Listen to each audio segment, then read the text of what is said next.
వెళ్ళగొట్టగా గట్టిగా ఉన్నావు నిజంగా చెప్పు ముసోళ్ళకు. అవునండి, ఈయనే మా ఆయన.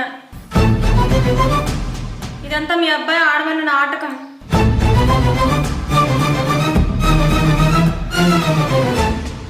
ఏంద్రా వీళ్ళు చెప్తున్నారు నిజమేనా?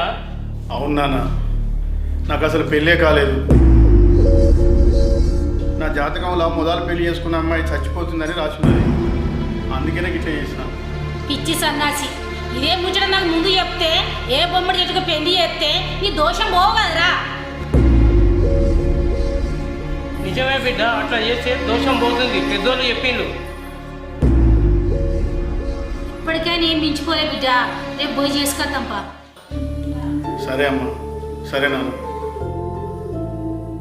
మన్మధరావు గారు, నేను మీ భార్య పట్ల ఏమైనా అనుచితంగా ప్రవర్తిస్తే నన్ను క్షమించండి. క్షమిస్తా